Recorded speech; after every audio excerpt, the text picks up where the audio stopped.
विष्णु भगवान ने हरि का रूप दे दिया, यानी बंदर का रूप दे दिया। 84 लाख योनि है। 84 लाख योनियों में सबसे खराब चेहरा बानर का होता है। ध्यान रखना, लिख लेना, बानर का जो चेहरा है सबसे खराब होता है। अब जब खराब चेहरा रहेगा तो विश्व मोहिनी बाबा की तरफ माला लेकर के आएगी ही नहीं। बाबा संसार से बचे रहेंगे। भगवान जो हित कर रहे हैं, नारद जी जो है कुपथ मांग रहे हैं, सुंदर रूप, और भगवान ने सुंदर रूप की जगह पर सबसे खराब बानर का रूप, बानर का चेहरा बना दिया। इस बात को और कोई नहीं जानता है। शंकर जी के जो 2 गण हैं वो सब भेद जानते हैं। ब्राह्मण का भेष बना करके नारद जी के साथ में चल रहे हैं। नारद जी तो ये समझ रहे हैं कि मेरा सबसे सुंदर रूप है, मेरे जैसा राजकुमार कोई नहीं होगा। स्वयंवर में जाकर के नारद जी एक आसन में बैठ गए और नारद जी के अगल बगल शिव जी के दोनों गण ब्राह्मण के भेष में खड़े होकर के नारद का उपहास करने लगे। इन दोनों ने कहा, बाबा आपका चेहरा बहुत ही अच्छा है। कैसा चेहरा दिख रहा है? बोले बहुत अच्छा है। जितने राजकुमार यहाँ बैठे हुए हैं ना, इस स्वयंवर में जितने राजकुमार आए हुए हैं, उन राजकुमारों में सबसे सुंदर चेहरा वाला आपका ये रूप है। सबसे सुंदर आपका ही चेहरा है। आपसे सुंदर यहाँ कोई राजकुमार है ही नहीं। पुनि पुनि मुनि उकसाही अकुलाही, पुनि पुनि मुनि उकसाही अकुलाही, देखी दशा हर गण मुस्कान, देखी दशा हर गण। बाबा नारद कभी बैठ जाते हैं, कभी खड़े हो जाते हैं, कभी उधर देखते हैं, कभी उधर देखते हैं, कभी पीछे की तरफ देखते हैं, कभी सामने की तरफ देखते हैं। और इस दशा को देख करके शिव के गण जो है हंस रहे हैं। घंटनाद हुआ, नगाड़ा बजा, सखियां विश्व मोहिनी को लेकर के स्वयंवर में आ रही हैं। विश्व मोहिनी के हाथ में सुंदर माला है। रामायण में वर्णन आता है, जिस लाइन में नारद जी बैठे हुए हैं उस पंक्ति की तरफ, उस लाइन की तरफ राजकुमारी गई ही नहीं। नारद जी को तो नहीं ही देखा, साथ ही साथ में नारद की लाइन में बैठे हुए जितने राजकुमार हैं उनको जय और विजय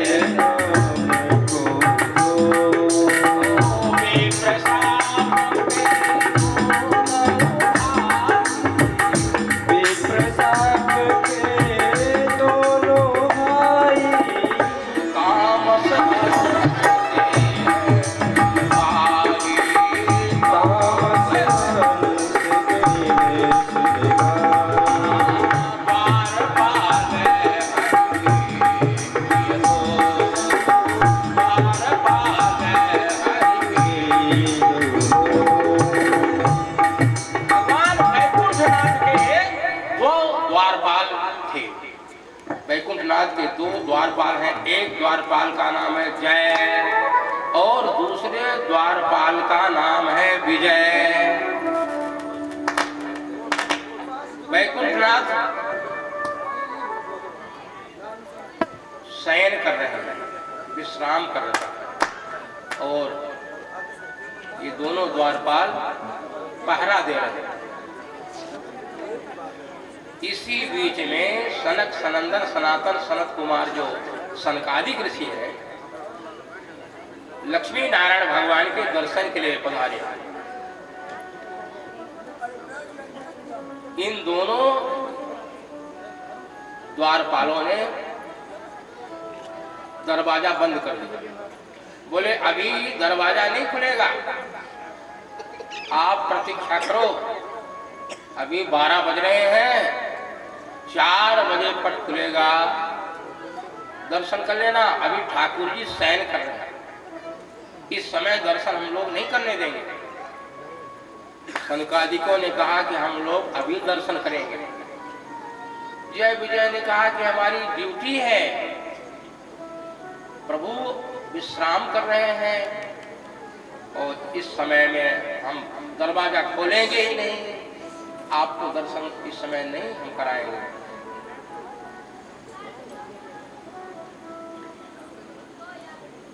इन ऋषियों को क्रोध आ गया। मलयागिर बड़ा शीतल होता है, मलयागिर चंदन बड़ा मुलायम होता है, लेकिन उससे भी अग्नि प्रकट ही हो जाती है। इन ऋषियों को क्रोध आ गया और इन ऋषियों ने श्राप दे दिया। बोले तुम लोग भगवान के सेवक बनने के अधिकारी नहीं, तुम राक्षसी कर्म कर रहे हो। हम दर्शन करने के लिए आए हैं और तुम दर्शन नहीं कराने दे रहे हो, भगवान का दर्शन करने में रोक लगा रहे हो, तो जाओ तुम दोनों राक्षस हो जाओ। लक्ष्मी नारायण भगवान सुन रहे थे, तुरंत दरवाजे पर आए। भगवान बोले ऋषियों आप अंदर आओ ना, आओ पधारो, आपका स्वागत है। सनकादिक ऋषियों ने कहा कि आपके दोनों द्वारपाल हम लोगों को आपके पास आने ही नहीं दे रहे। तो भगवान बोले कि आप लोगों ने इनको श्राप तो नहीं दे दिया। सनकादिक ऋषियों ने कहा कि एक काम तो हो गया, दे दिया श्राप। बोले हाँ श्राप तो हमने दे दिया। तो भगवान बोले कि इनका उद्धार भी बता दो। सनकादिक ऋषियों ने कहा कि यदि आपके साथ प्रेम भाव रखेंगे ये तो 7 जन्म में मुक्ति मिलेगी, और यदि बैर भाव रखेंगे तो 3 जन्म में ही श्राप से छुटकारा मिल जाएगा। ये बात इन दोनों के सामने रख दी गई। जल्दी मुक्ति चाहते हो कि देर से? इन दोनों ने विचार किया कि यदि भगवान से प्रेम करेंगे तो 7 जन्म में मुक्ति मिलेगी, और बैर कर लेंगे तो 3 जन्म में ही श्राप से छुटकारा मिल जाएगा। इन दोनों ने कहा हम तो भगवान से बैर करेंगे। 3 जन्म द्विज वचन प्रमाणा, 3 जन्म से राक्षस बने और भगवान ने उद्धार किया। सतयुग में यही दोनों द्वारपाल इन्हीं ऋषियों के श्राप के कारण हिरण्याक्ष और हिरण्यकशिप हुए। इनके उद्धार के लिए हमारे ठाकुर जी ने 2 अवतार लिया। हिरण्याक्ष के लिए बराह रूप धारण किया, हिरण्यकशिप के लिए नरसिंह रूप धारण किया। यही दोनों द्वारपाल इन्हीं ऋषियों के श्राप के कारण त्रेता युग में रावण और कुंभकर्ण हुए। इनके लिए हमारे ठाकुर जी ने राम जी का रूप धारण किया। यही दोनों द्वारपाल इन्हीं ऋषियों के श्राप के कारण द्वापर युग में दंतवक्र और शिशुपाल हुए। इनके उद्धार के लिए हमारे ठाकुर जी ने कृष्ण का रूप धारण किया। 3 जन्म ये तक राक्षस हुए और भगवान अवतार लेकर के इनका कल्याण किया। तो परमात्मा के अवतार का ये पहला कारण बना। आइए अब दूसरा कारण सुनते हैं। एक जालंधर नाम का दैत्य इस धरती में उत्पन्न हुआ। सारे देवता परास्त हो गए। विष्णु भगवान के पास गए, प्रभु यह दैत्य कैसे मरेगा, कोई उपाय है क्या? विष्णु भगवान बोले इसकी जो पत्नी है वृंदा वो महान पतिव्रता नारी है, इसी कारण से दैत्य अमर है, मरने वाला नहीं। तो कैसे मरेगा? बोले जब उसका सत्य भंग हो जाएगा उसी समय ये भी मर जाएगा। तो महाराज किसी तरह से वृंदा का सत्य भंग करो। भगवान विष्णु जालंधर दैत्य का ही रूप धारण करके वृंदा के आंगन में आए और सत्य भंग किया। जैसे ही वृंदा का सत्य भंग हुआ, यहाँ ये जालंधर जो राक्षस था ये भी मारा गया। वृंदा को जब मालूम हुआ तो वृंदा ने तुरंत भगवान विष्णु को श्राप दे दिया, तुमने हमारे साथ छल किया है, मेरे पति का रूप धारण करके तुमने जो है मेरे साथ छल किया है, तो जाओ इस धरती में तुम्हें मानव का अवतार धारण करना पड़ेगा, मेरा श्राप है। और जब आप इस धरती में मानव का रूप धारण करके आओगे तो यही हमारे पति रावण बन करके तुम्हारी पत्नी का हरण करेंगे। भगवान विष्णु ने वृंदा का श्राप अपने शीश पर धारण कर लिया, तो रामावतार का ये दूसरा कारण बना। आइए तीसरा कारण सुनते हैं। नारद श्राप दीन एक बारा, नारद श्राप दीन एक बारा,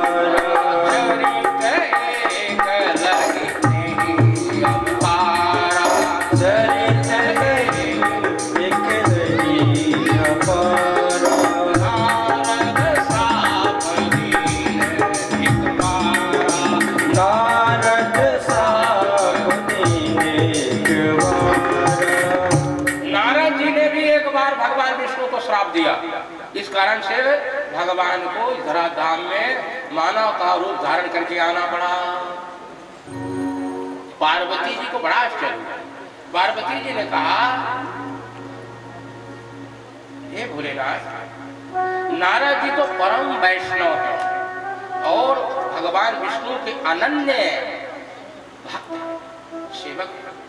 भगवान विष्णु से ऐसा कौन सा अपराध बन गया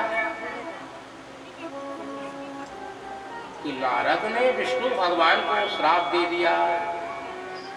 इस प्रसंग को आप थोड़ा ठीक से सुना दीजिए। शिव जी कहते हैं, हे पार्वती, इस संसार में ना तो कोई ज्ञानी है और ना कोई मूर्ख है। ईश्वर जिसको जैसा बनाना चाहेंगे उस समय वो ऐसा ही हो जाता है। न कोई ज्ञानी है न कोई मूर्ख है। ज्ञानी मूढ़ न को, ज्ञानी मूढ़ न को, जहि जस रघुपति करहि जब सो तस तहि चढ़ होय। एक बार नारद जी महाराज भ्रमण करते हुए हिमालय पर्वत की चोटी पर पहुंच गए। वहां एक बहुत सुंदर गुफा थी, सामने गंगा जी बह रही हैं, शीतल मंद सुगंध तीनों प्रकार के पवन प्रवाहित हो रहे हैं। सुंदर जगह देख करके नारद जी महाराज भजन करने लगे। आश्रम पर मैं पुनीत सुहावा, आश्रम पर मैं पुनीत सुहावा, देखिए ऋषि मन अति भावा, देखिए ऋषि मन अति भावा, सुमिरत हरि श्राप गति बाधी, सुमिरत हरि श्राप गति बाधी, सहज विमल मन लागी समाधि, सहज विमल मन लागी समाधि। नारद जी महाराज सुंदर जगह देखा तो प्रभु के नाम का कीर्तन करने लगे, समाधि लग गई। नारद जी की समाधि जब लगी तो देवराज इंद्र घबरा गए। एक बात बताऊं, देवराज इंद्र को भी इस बात की चिंता बनी रहती है कि कोई हमारा सिंहासन ना लूट ले। देवराज इंद्र घबरा गए। बाबा नारद की यदि तपस्या पूर्ण हो गई ना तो हमारे सिंहासन पर कब्जा कर लेंगे।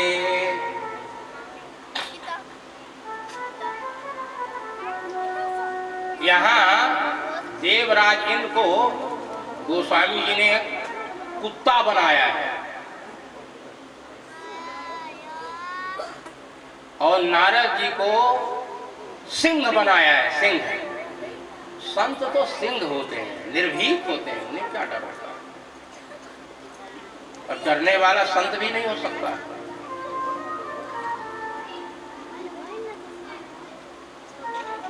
जैसे कोई कुत्ता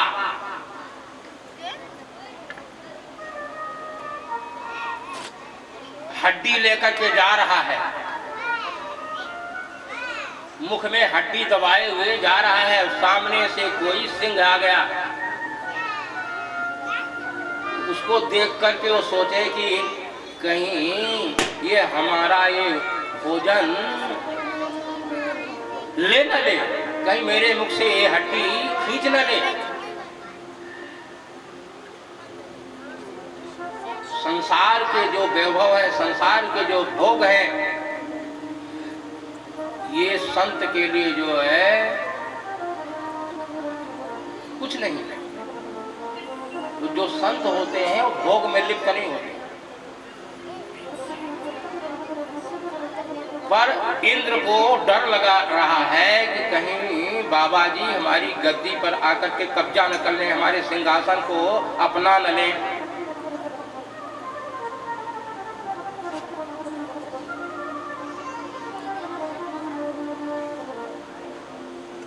नारद जी ने समाधि लगा लिया है और देवराज इंद्र घबरा गए हैं। देवराज इंद्र कामदेव को याद किया है। कामदेव प्रकट हुआ है। बोलो क्या है महाराज? देवराज इंद्र जी किस लिए याद किए हो? देवराज इंद्र ने कहा कि तुम जाकर के नारद जी का ध्यान भंग कर दो। कामदेव सहायकों को लेकर के नारद जी के पास पहुंच गया, अपनी सारी लीला को प्रकट किया, लेकिन काम कला कछु मुनि व्यापी, काम कला कछु मुनि व्यापी, काम कला कछु मुनि व्यापी, निज भय डरे निज भयो डरऊ मनो भव पापी, निज मय भयो डरऊ भव पापी, काम कला कछु मुनि व्यापी, काम कला कछु मुनि व्यापी। कामदेव की एक भी कला नारद के मन को चलायमान नहीं कर सकी। कामदेव परास्त हो गया। विजय का हार नारद के गले में पहना दिया, चरणों में प्रणाम किया, प्रशंसा किया। महाराज आप जितेंद्रिय, आपके सामने मैं परास्त हो गया हूं, क्षमा करो। जब खूब प्रशंसा कामदेव ने किया तो नारद जी की आंख खुल गई।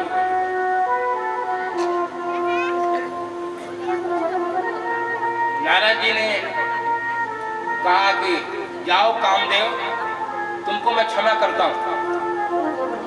शंकर जी ने तो तुझको जला दिया था, उनको क्रोध भी आया था, लेकिन हमको तो क्रोध भी नहीं आया। काम पर, क्रोध पर, लोभ पर, मोह पर, सब पर मैंने विजय प्राप्त कर लिया है। काम पर विजय नारद जी ने प्राप्त कर लिया है, बात सत्य है। लेकिन इनके अंदर अहंकार आ गया। यहां भी जाते हैं, सभा में जाते हैं तो काम ही चरित्र सुनाते हैं, रामचरित्र नहीं सुनाते।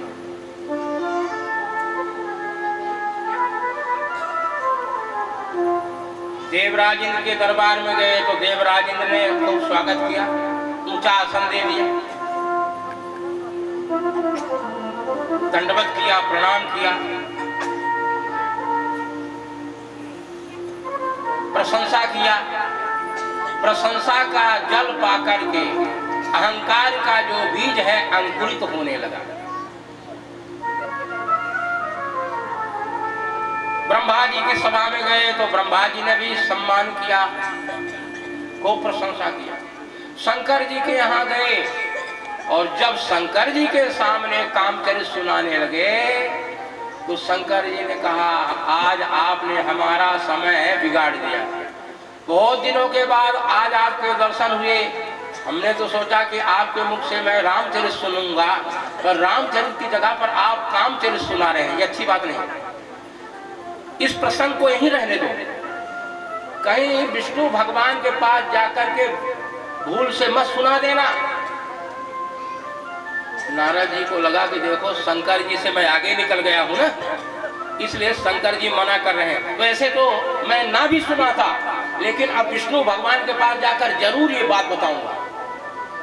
श्री विष्णु भगवान के पास नारद जी आ गए विष्णु भगवान ने भी स्वागत सत्कार किया। बोलो नारद की कहाँ थे अभी तक? बहुत दिनों के बाद आपके दर्शन हो रहे हैं, अभी तक कहाँ थे? नारद जी ने कहा, प्रभु मैं हिमालय पर्वत पर एक बढ़िया स्थान देख करके, एक गुफा देख करके तपस्या कर रहा था। फिर वहां कामदेव आया, उसने बड़ी लीला दिखाया, पर मेरा मन चलायमान नहीं हुआ। काम मेरे सामने परास्त हो गया। भगवान हंसने लगे, बोले बाबा दुनिया के लोग आपका नाम स्मरण करके काम से छुटकारा प्राप्त कर लेते हैं, तो कामदेव आपका क्या बिगाड़ सकता है?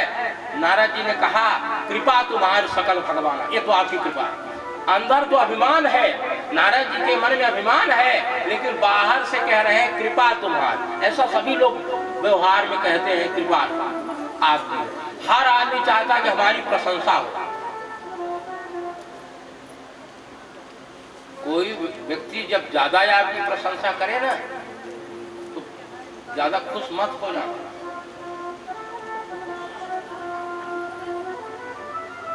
भगवान अपने भक्तों के अहंकार को नष्ट करते हैं। एक बात बताऊं, भगवान का आहार क्या है मित्रों? भगवान का आहार है भक्तों का अहंकार नष्ट करना। भगवान भक्तों का अहंकार ग्रहण कर लेते, खींच लेते, यही आहार है भगवान। नारद जी जैसे ही विदा हुए, भगवान ने माया को प्रेरित करके 400 कोस का नगर बना दिया, शीलनिध नाम का राजा बना दिया, विश्व मोहिनी नाम की कन्या उत्पन्न कर दिया।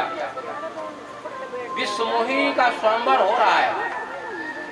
नारद जी जा रहे हैं, अचानक उस माया के नगर को देखा, और नगर को देख करके, सजावट को देख करके, डेकोरेशन को देख करके, तोरण को देख करके पूछताछ करने लगे, उत्सव कैसा हो रहा है यहाँ, क्या बात है? लोगों ने कहा, आज शीलनिध राजा के यहाँ उनकी कन्या जो विश्व मोहिनी है, उसका स्वयंवर हो रहा है। नारद जी सीधे पहुंचे, और शीलनिध राजा ने नारद जी का सम्मान किया, अपनी बेटी को लाकर प्रणाम कराया और कहा कि बाबा बेटी का भविष्य बताइए। नारद जी महाराज हस्तरेखा देखने लगे। हस्तरेखा ये कहती है, हाथ की रेखा ये बता रही है, जो 14 भुवनों का मालिक है वही इस कन्या को बरेगा। जो 14 भुवनों का मालिक है उसी के गले में ये कन्या जयमाला डालेगी। रेखा तो ये बता रही है, लेकिन नारद जी महाराज उल्टा अर्थ लगाए। जो इस कन्या से विवाह कर लेगा वो 14 भुवनों का मालिक बन जाएगा। 14 भुवनों का मालिक इसका वर होगा, रेखा तो बता रही है, लेकिन नारद जी मोह के दर्द से पीड़ित हो रहे हैं, वो अर्थ का अनर्थ करने लगे। बोले इस कन्या के साथ विवाह करने से 14 भुवनों का मालिक मैं ही बन जाऊं तो कैसा रहेगा? अरे इस कन्या के साथ मैं ही विवाह कर लूं, 14 भुवनों का मालिक मैं बन जाऊं।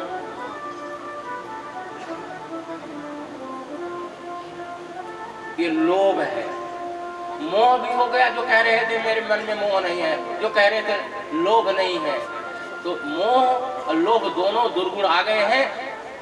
इसके बाद क्रोध भी आएगा, बाद में आएगा, वो भी आने वाला है, ज्यादा समय नहीं लगेगा, आने वाला है, जल्दी आ जाएगा।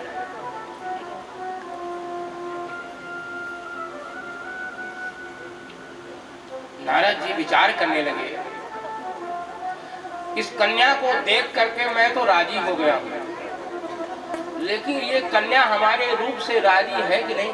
विवाह तो दोनों की पसंदगी से ही होगा। विश्व मोहिनी इसका नाम है। मैं तो इस कन्या से राजी हूँ, इसी के साथ मेरा ब्याह हो, चलो बोरों का मैं मालिक बनूं। लेकिन पता नहीं हमारे इस रूप से ये भी राजी हुई है कि नहीं। इसके लिए तो हमको अच्छा रूप चाहिए, लेकिन सबसे सुंदर रूप किसका है? विचार किया, सबसे सुंदर रूप भगवान विष्णु का है। नारद जी एकांत में बैठ करके विष्णु भगवान को याद किए। विष्णु भगवान ज्यादा दूर थोड़ी है, जैसे ही याद किया विष्णु भगवान प्रकट हो गए। विष्णु भगवान ने कहा, बोलो नारद जी, आपने किस लिए याद किया? नारद जी ने कहा, प्रभु आप हमारा काम बना दीजिए, हित कर दीजिए। भगवान ने कहा, नारद मैं आपका परम हित चाहता हूं। आप हित की बात कर रहे हो?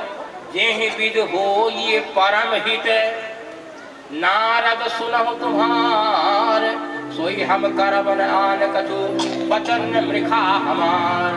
कुपथ मांग रुज व्याकुल रोगी, कुपथ मांग रुज व्याकुल रोगी, वैद्य न दे सुनहु मुनि जोगी, वैद्य न दे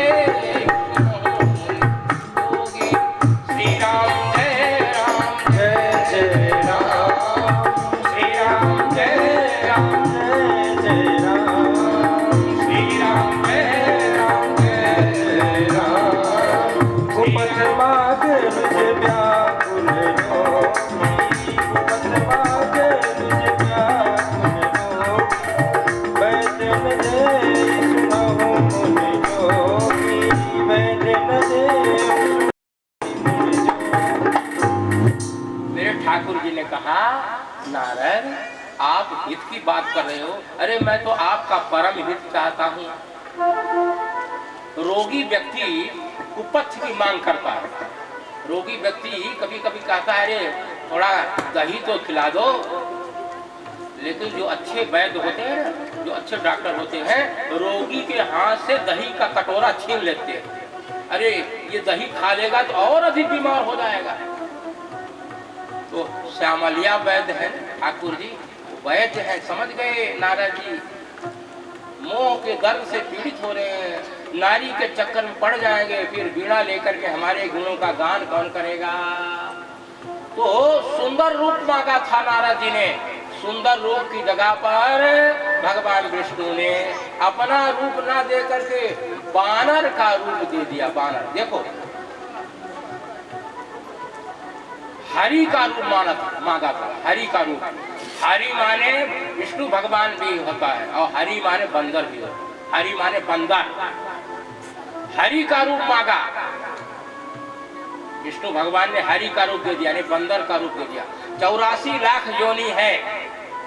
84 लाख योनियों में सबसे खराब चेहरा बानर का होता है। ध्यान रखना, लिख लेना, बानर का जो चेहरा है सबसे खराब होता है।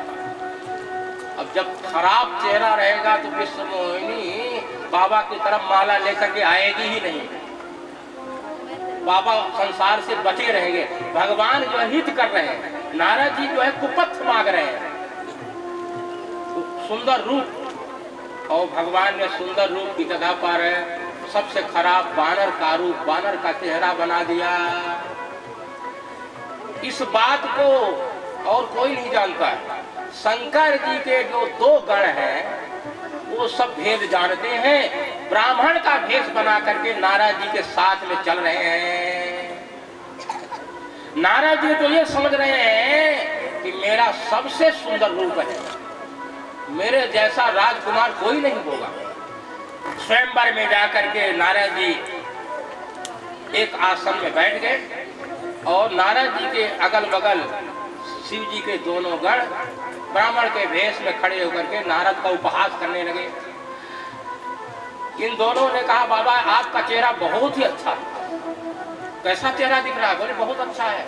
जितने राजकुमार यहाँ बैठे हुए हैं ना, इस स्वयंवर में जितने राजकुमार आए हुए हैं, उन राजकुमारों में सबसे सुंदर चेहरा वाला आपका ये रूप है। सबसे सुंदर आपका ही चेहरा है।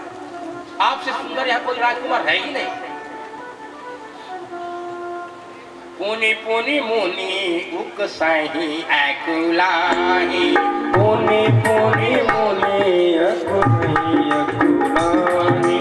देखी दशा हर गण मुस्कान, देखी दशा हर गण।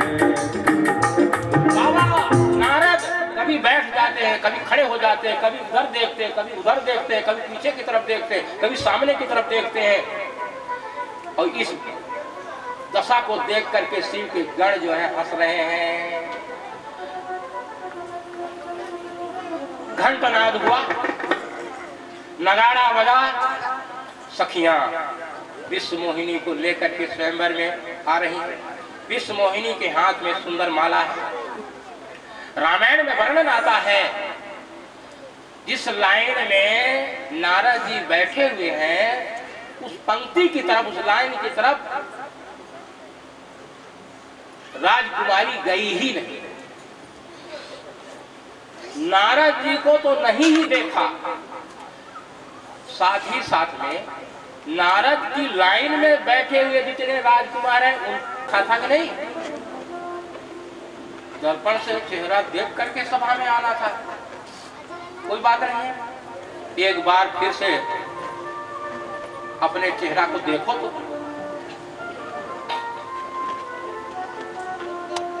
पास में एक सरोवर था।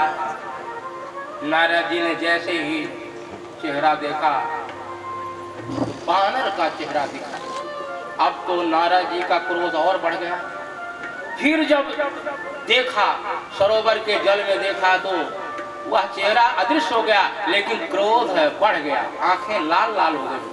सर्वप्रथम नारद जी ने इन दोनों शिव गणों को श्राप दिया, निश्चर जाए ओम तुम जाओ जाओ, दोनों निशाचर हो जाओ। कपटी पापी दो हंसे हमें सो लेहु फल, बहुर हंसे मुनि को। तुम दोनों ने हमारा उपहास किया है, इसलिए जाओ तुम दोनों कपटी पापी निशाचर हो जाओ।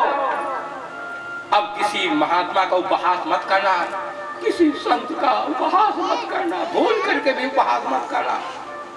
नारद जी ने इन दोनों को श्राप दे दिया और इसके बाद कहा कि मैं उस छलिया विष्णु को भी आज बताऊंगा, या तो मारूंगा या उसके सामने मरूंगा। श्राप देई हूँ श्राप की मरी हूँ जाई, देई हूँ श्राप की मरी हूँ जाई। जगत मोरी उपहास कराई, जगत मोरी उपहास कराई।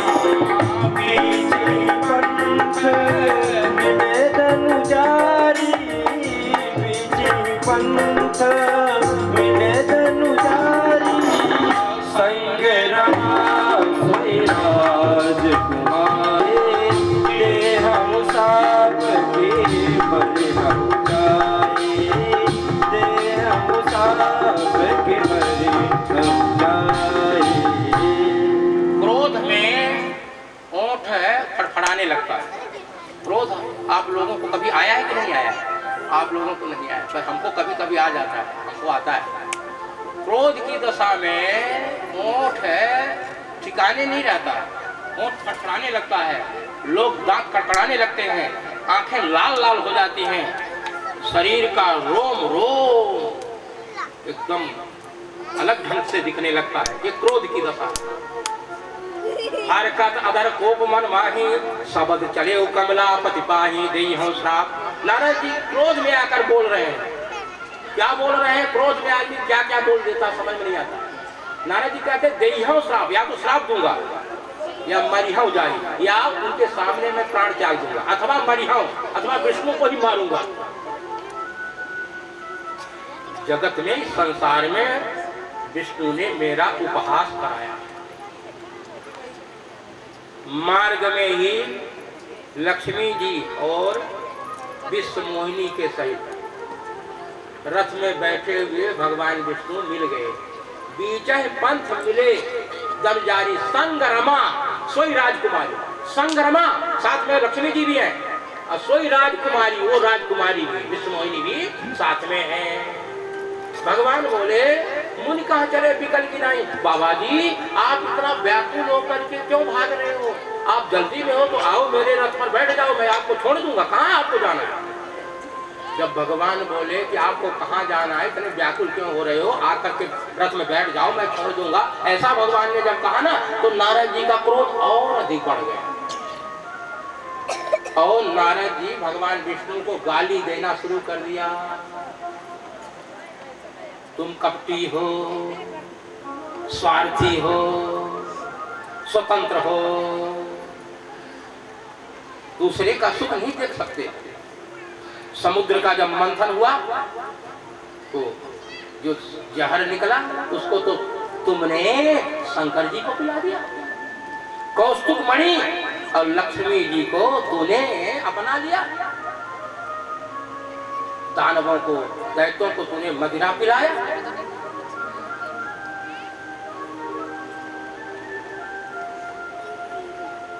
लक्ष्मी जी बोली प्रभु मैं इस बाबा को कुछ कह दूंगी। अब किसी पतिव्रता नारी के सामने उसके पति को कोई गाली सुनाएगा तो उसको क्या बर्दाश्त हो सकेगा? क्या बर्दाश्त कर सकते हैं? भगवान बोले देवी कुछ मत कहना। लक्ष्मी जी ने कहा मैं कुछ कह दूंगी अभी। भगवान बोले देवी मैंने भक्तों के मुख से स्तुति तो खूब सुनी है, आज एक दिन चलो गाली तो सुन लेने दो। गाली तो कभी कभी सुनने को मिलती है। नारद के मुख से मैंने स्तुति खूब सुन ली है, आज एक दिन चलो गाली सुन लेते हैं। नारद जी ने भगवान विष्णु को 3 श्राप दिया। पहला श्राप,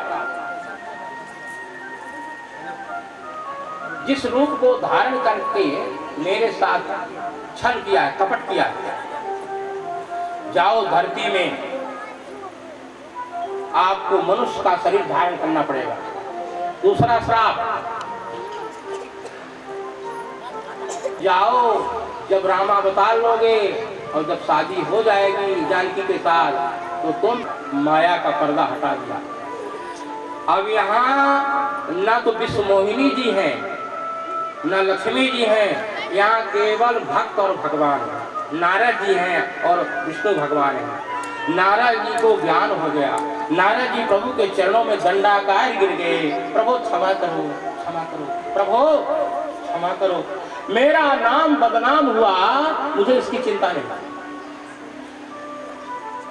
लेकिन हमने आपको श्राप दिया है, गाली दी है, इस बात से मेरा हृदय जल रहा है, मेरा श्राप मिथ्या हो जाए। भगवान बोले मम इच्छा, ये सब मेरी इच्छा से हुआ,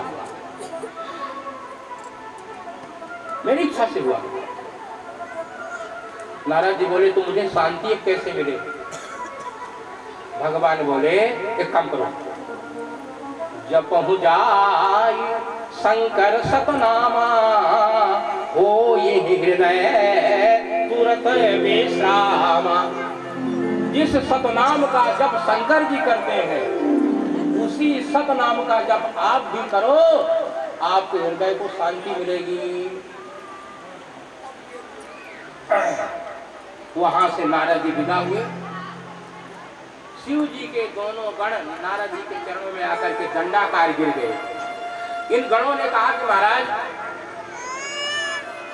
हम लोग ब्राह्मण का भेष बना करके आपका उपहास किए हैं, तो आपने मुझे राक्षस होने का श्राप दिया है, राक्षस बना दिया है।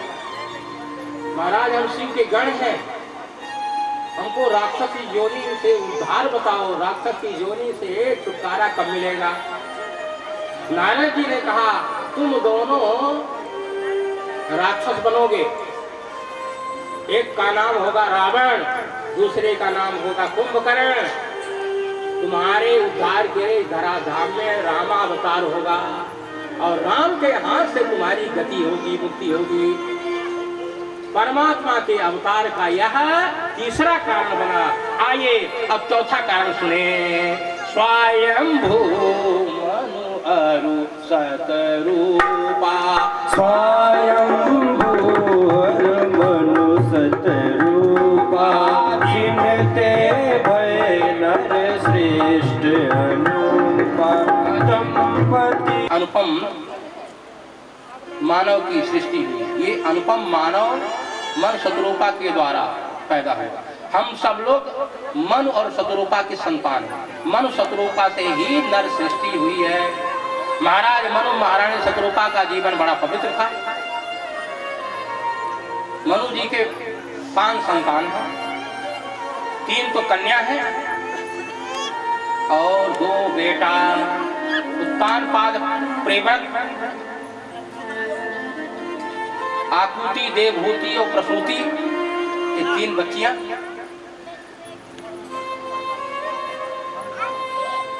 मनु जी ने बहुत दिनों तक राज किया और अपने बड़े पुत्र उत्तानपाद को राज दे दिया। राज तिलक करके शत्रुपा जी को साथ में लिया और नैमिषारण्य आए। देखिए, नैमिषारण्य साधकों के लिए बड़ा पावन तीर्थ है। तीर्थ बर नैमिष विख्याता, तीर्थ बर नैमिष विख्याता। अति पुनीत स्वर्ग सिद्धि दाता, अति पुनीत साधक सिद्धि दाता। यह तीर्थ बड़ा ही पावन तीर्थ है। साधकों को यहाँ बहुत जल्दी भगवत दर्शन होते हैं। यहाँ 88,000 ऋषि आज भी गुप्त रूप से निवास कर रहे हैं। किसी किसी को दर्शन होते हैं, सबको तो नहीं होते हैं। ये ऋषियों की भूमि है, तपस्थली है। तो मन और शत्रुपा नैमिषारण्य में आए हैं। सूत जी महाराज के आश्रम में सत्संग किया। सूत जी के चरणों में बैठ करके कथा श्रवण किया और संतों से द्वादशाक्षर मंत्र लेकर के साधना में लग गए। 12 अक्षर मंत्र पुनि जप ही सहित अनुराग, वासुदेव पद पंकरु कंपति मन अतिला। मनु और शत्रुपा ने बड़े प्रेम से द्वादशाक्षर मंत्र का जप किया और एक दिन भगवान आकर के दर्शन दिए। बोलिए भक्तवत्सल भगवान की। रामायण में आया है, कई हजार वर्ष तक जो है मनु जी ने तपस्या किया।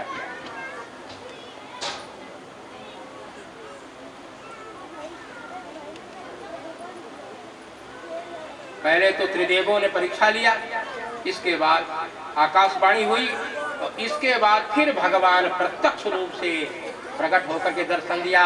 भगत बछल प्रभु कृपा निधाना, भगत बछल प्रभु कृपा निधाना।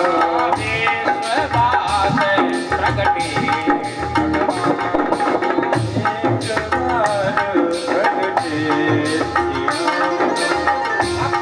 भगवान मनु शत्रुपा के सामने प्रकट हो गए। बड़ा सुंदर स्वरूप है। नील सरोरु नीलमणि नील नीर घरश्याम, लाजहि तन शोभा निरज कोटि कोटि सत्ताम। भगवान के शरीर की आभा विभा प्रतिभा बड़ी सुंदर, उपमा देने लगे। नील सरोरु, नीले कमल के समान शरीर की शोभा है। संतोष नहीं हुआ तो दूसरी उपमा दिए। नीलमणि, जैसे मणि होती है वो भी नीली मणि, जैसे नील मणि होती है, मणि में जैसे प्रकाश होता है, ऐसे ही ठाकुर जी के चेहरे से प्रकाश दिख रहा है। जैसे आकाश के श्याम बादल होते हैं, ऐसे ही श्याम शरीर है। साथ में आद्या शक्ति पराशक्ति भगवती जानकी जी भी प्रकट हुई हैं। मनु और शत्रुपा ने बड़े प्रेम से ठाकुर जी का दर्शन किया, सुध बुध से रहित हो गए। चितबहि सागर रूप अनुपा, चितबहि सागर रूप अनुपा, तृप्त न मानहि मनु सतरूपा, तृप्त न मानहि मनु सतरूपा।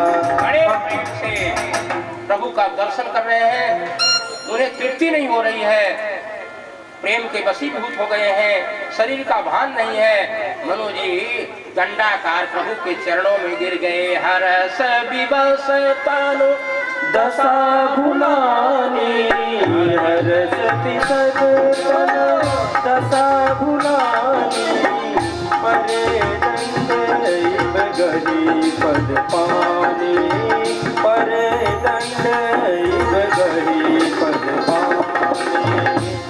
साधु दशा, मनु जी के शरीर की दशा का भान नहीं, शरीर का भान नहीं है,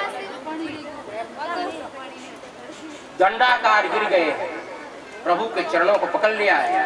तो प्रभु ने क्या किया, मेरे ठाकुर जी ने सब मनु जी के सिर पर हाथ फेरा है और इसके बाद मनु को उठा करके गले से लगा लिया।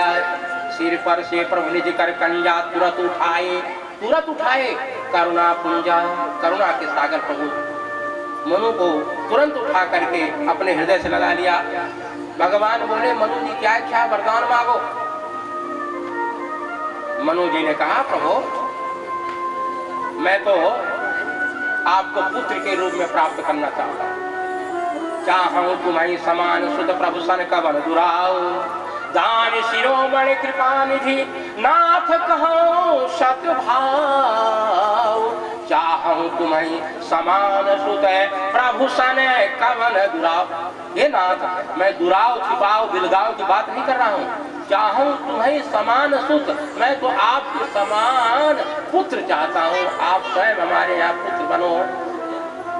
भगवान बोले, चिंता मत करो, मैं आपका पुत्र बनूंगा। मनु जी नाचने लगे। इसके बाद शत्रुपा जी से कहा, देवी तुम्हारी क्या इच्छा है। शत्रुपा जी ने कहा, हमारे राजा महाराज बड़े चतुर हैं, उन्होंने सोच समझ करके वरदान मांगा है और आपने भी कहा है कि मैं पुत्र बन करके आऊंगा। तो प्रभु आप जब पुत्र बन करके आओगे तो प्रथम तो आप हमको सुख देंगे, क्योंकि हमारे ही उदर में आओगे, हमारे गोद में आओगे। तो अब मेरे लिए कोई बात बाकी रह नहीं गई है। राजा महाराज बड़े चतुर हैं, उन्होंने सोच समझ करके वरदान मांगा है। भगवान बोले, माता जी फिर भी कुछ आप भी मांगो। माता जी ने कहा, शत्रुपा माँ ने कहा, प्रभु आपके जो प्रेमी जन हैं,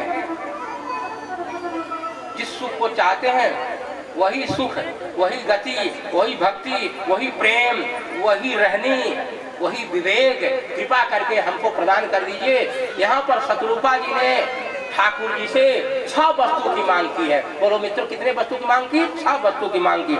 सोई सुख, सोई गति, सोई भगति, सोई निज चरण स्नेह, सोई विवेक, सोई रहने प्रभु हमें कृपा कर दे।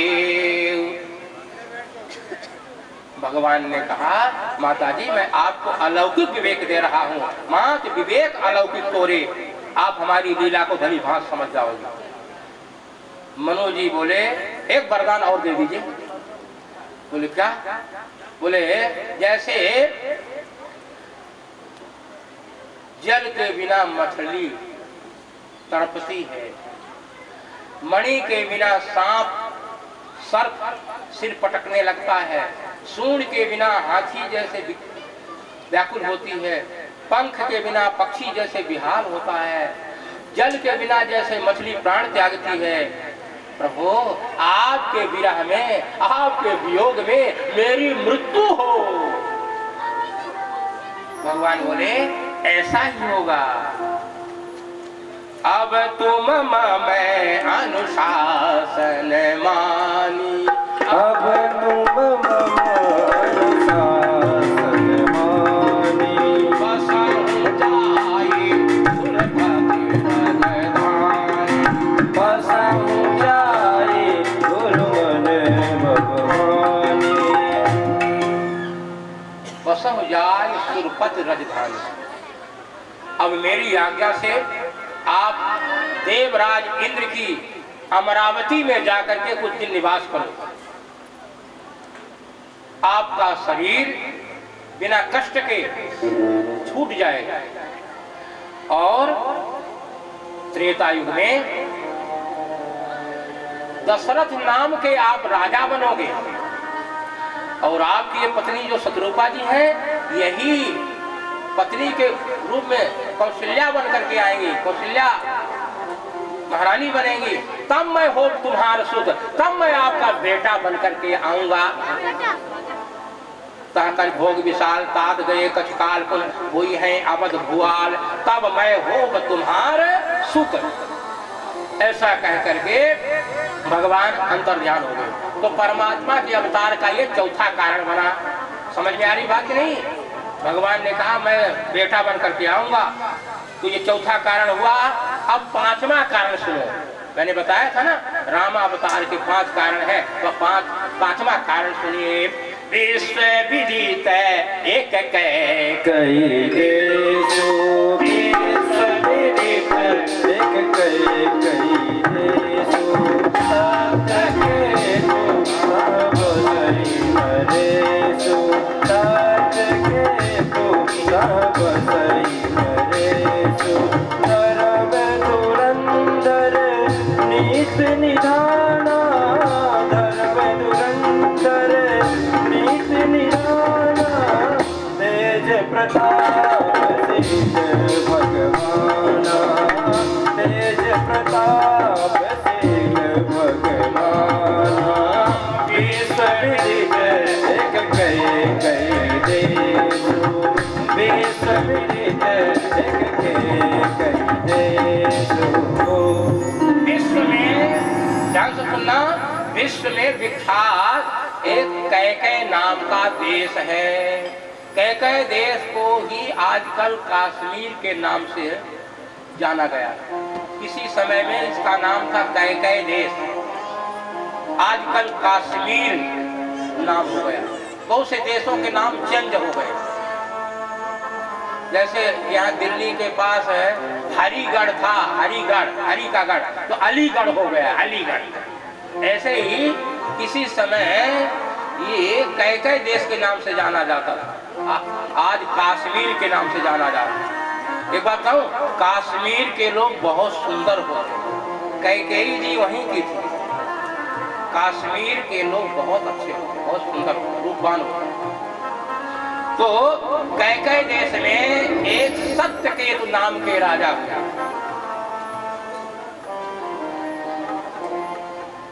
बड़े धर्मात्मा राजा थे।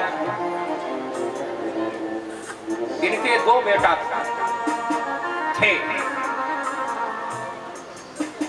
बड़े बेटा का नाम है प्रताप भान और छोटे बेटा का नाम है आर्यमर्दन।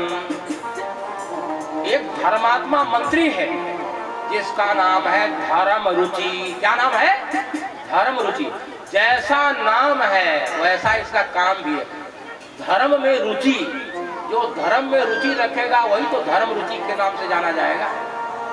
नाम भी हो और काम भी हो तो बढ़िया लगता है। धर्म रुचि नाम और धर्म का काम न करे, अधर्म का काम करे तो कैसा नाम? जैसा नाम है, धर्म में बड़ी रुचि। शास्त्रों में जितने यज्ञ वर्णन किए गए हैं उन यज्ञों को इस राजा ने कई बार किया।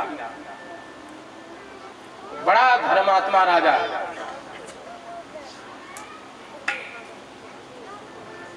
चौथी अवस्था में पहले के राजा महाराजा राजपाट अपने पुत्रों को सौंप देते थे और जंगल में जाकर कहीं एकांत में भजन करते थे।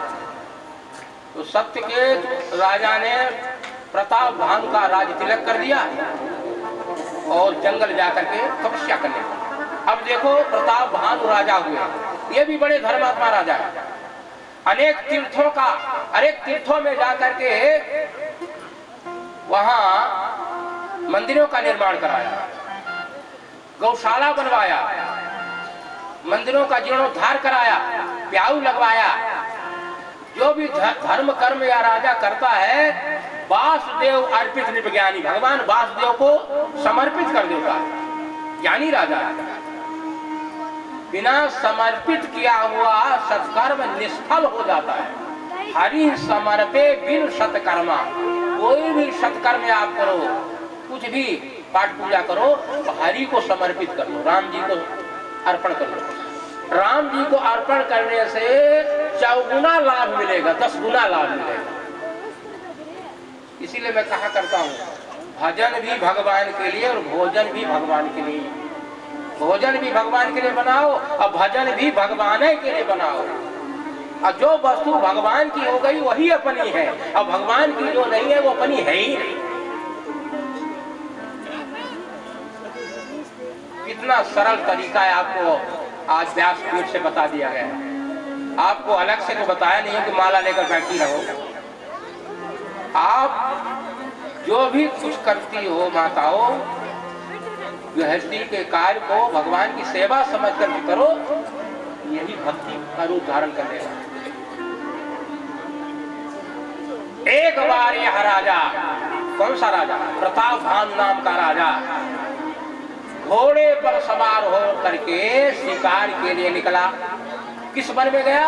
विंध्याचल गंभीर बन गए वो विंध्याचल गंभीर बन गए, पुनीत बहुमानत भयउ, मृग पुनीत बहुमानत भयउ, विरत विपिन निप दीख बराहु, विरत विपिन निप दीख बराहु, जनु बन दुरे उसरि से ग्रसिराहु, जनु बन दुरे उसरि से ग्रसिराहु, विंध्याचल गंभीर बन गयउ, विंध्याचल गंभीर बन गयउ। विंध्याचल के वन में शिकार करने के लिए राजा आया। बड़ा घनघोर ये वन है, आज भी अकेले आप नहीं जा सकते। मैं थोड़ी दिन पहले गया था विंध्याचल जंगल में, मुझे भी बड़ा भय लग रहा था। इतना गंभीर भयानक जंगल है। इसी जंगल में प्रताप भानु राजा शिकार करने के लिए आया है। एक सामने से बराह दिखाई दिया, सुअर दिखाई दिया।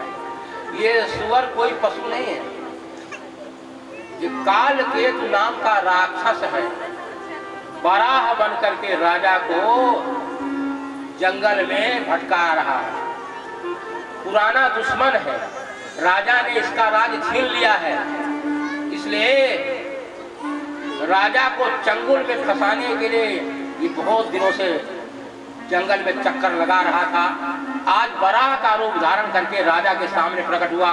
राजा धनुष बाण लेकर के इसके पीछे पीछे चल रहे हैं। कभी ये प्रकट होता है, कभी छिप जाता है।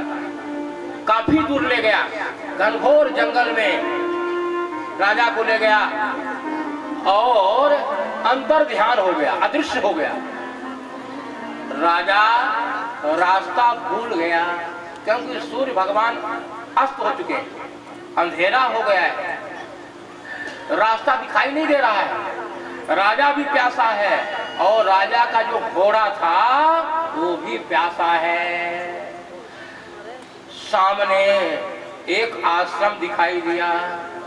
यहाँ कोई सच्चा संत नहीं रहता है, एक कपटी मुनि का निवास है। कपटी मुनि का भेष बना करके बैठा हुआ है। ये भी प्रताप भानु राजा का विपक्षी है, विरोधी है। प्रताप भानु राजा ने इसका भी राज्य छीन लिया था। तो ये जंगल में बाबा का भेष बना करके बहुत दिनों से बैठा हुआ है। कभी न कभी राजा शिकार करने के लिए आएगा और मैं इसको भी कभी न कभी अपने चंगुल में फंसा लूंगा। प्रताप भानु राजा महात्मा समझ करके, तो राजा को संत के सामने झूठ नहीं बोलना था। राजा ने कहा, इस वसुंधरा में एक प्रताप भानु नाम के राजा हैं, उनका मैं मंत्री हूँ। तासु सचिव मैं सुना हूँ मुनि सा। दास सचिव मुनि सुनहु नीसा। दास सचिव मैं, प्रताप भानु राजा का मैं सचिव हूँ, मंत्री हूँ। अजी प्रताप भानु राजा तो यही है, लेकिन मंत्री बता रहा है कि मैं प्रताप भानु राजा का मंत्री हूँ, राजा नहीं हूँ, मंत्री हूँ।